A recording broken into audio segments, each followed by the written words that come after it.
Beberapa bulan yang lalu gue nge-review sebuah webcam yang revolusioner banget menurut gue karena dia menggunakan tuh axis gimbal. Mereknya Opsbot, kalau nggak salah itu dulu tipenya yang Tiny 4K. Dan kali ini Opsbot melalui Denka Pratama ngontak gue lagi untuk nge-review webcam mereka yang kayaknya laku banget nih ya. Dan bahkan jadi salah satu webcam terbaik untuk tahun 2022-2023 versinya Random Frank P. Ini adalah Opsbot Mid 4K. Bentukan dari Opsbot Mid 4K ini kayak action cam, mirip banget kayak GoPro, tapi dia nggak punya layar, hanya lensa kamera di bagian depan aja.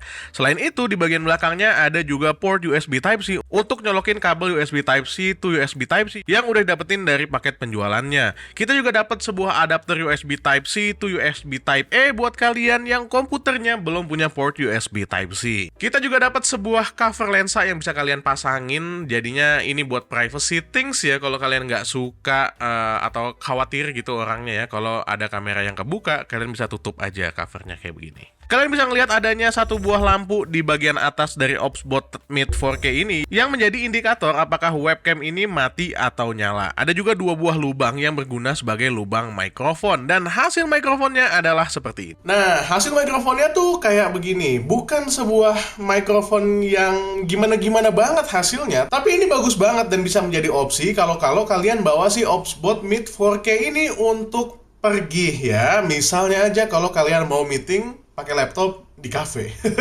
Meeting pakai laptop di cafe dan bawa webcam ini itu mungkin banget kalian lakukan karena webcam ini sebenarnya adalah sebuah webcam yang plug and play. Kalian tinggal colokin USB Type-C-nya aja ke laptop kalian dan voila, selesai. Untuk mountingnya kita juga udah dikasih mounting magnetik ya, bracketnya kayak begini yang bisa kalian adjust angle-nya sesuka hati kalian, which is very good.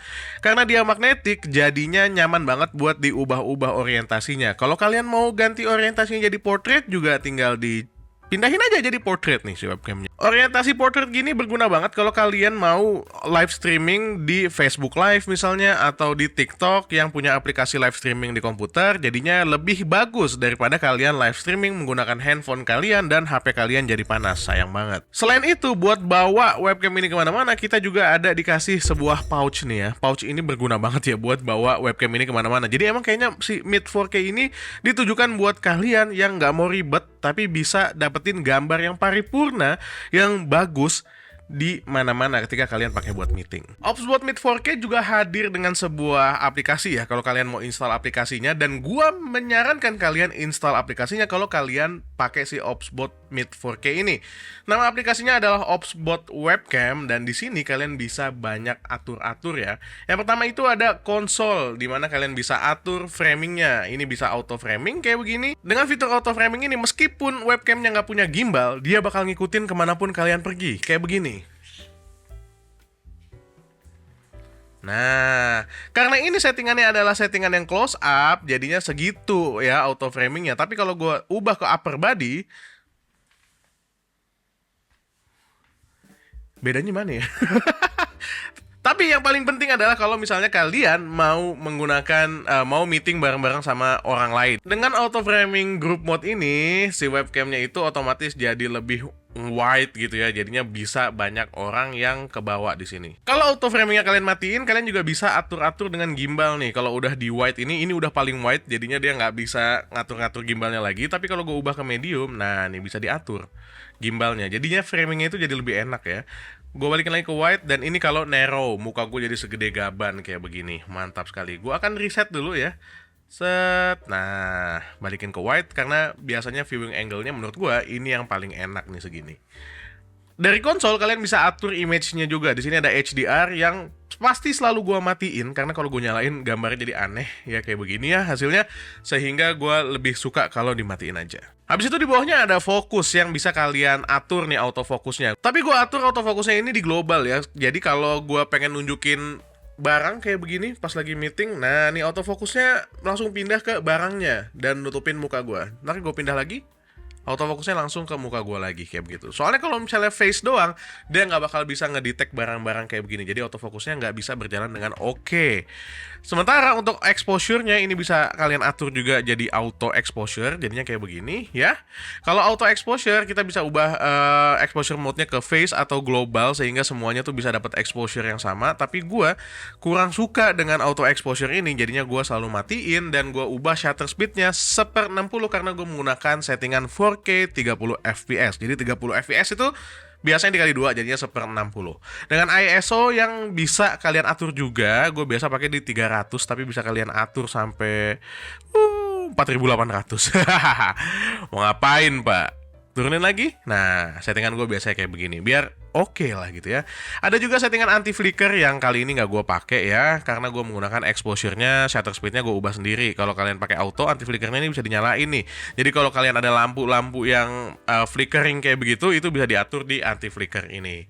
Terus juga white balance, bisa kalian pasang auto aja, jadinya dia white balance-nya bergantung sama kondisi di ruangan kita. Tapi gue kurang suka sama white balance yang auto karena warnanya tuh agak greenish, sehingga gue matiin dan gue pasang temperaturnya disesuaikan sama lampu yang gue pakai. Karena kali ini lampunya banyak yang warnanya orange atau kekuningan, jadinya gue ubah temperaturnya itu ada di 4700 Kelvin. Untuk image-nya, kontrasnya, segala macamnya nggak gue ubah apa-apa, tapi katanya sih ada yang bilang kalau kontrasnya kalian ubah ke sekitar 70 itu jadi lebih bagus dengan sharpness yang juga ditambahin sampai ke sekitar 60 itu lebih oke. Tapi gue akan selalu membiarkan semuanya default ya 50-50-50. Ada juga mode beauty ya. Jadi dia tuh si OpsBot Mid 4K itu punya AI yang bisa ngubah muka kalian jadi lebih cantik kayak gini. Mau yang lebih cantik lagi? Bisa kayak begini. Jadi kayak dan bisa juga diatur ke men biar laki-laki gitu ya. Tapi muka geradakannya tuh jadi lebih halus. Tapi gua nggak suka dan frame rate-nya tuh jadi kayak ngedrop gitu. Jadinya gue balikin lagi ke defaultnya aja.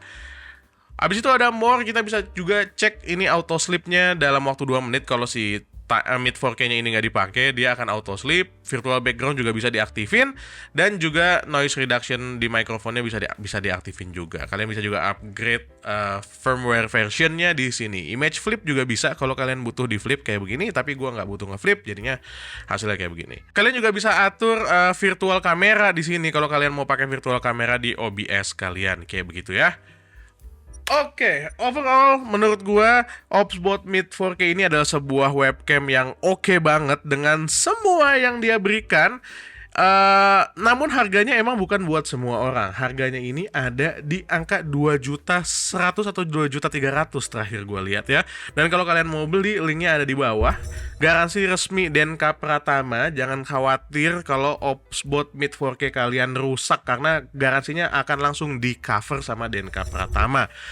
Tapi buat kalian yang emang kerjanya pakai webcam kayak streamer, atau kalian biasa jadi host event dan pengen penampilan yang paripurna tapi nggak mau ngeluarin duit buat beli kamera profesional yang harganya mahal banget, ditambah lagi kalian harus beli capture card yang harganya nggak kalah mahalnya, opsi buat beli Mid 4K ini ada banget ya. Dan dia bisa menghasilkan gambar yang menurut gua udah more than oke. Ini jauh bagus banget, apalagi resolusinya bisa sampai di 4K dan 30 fps.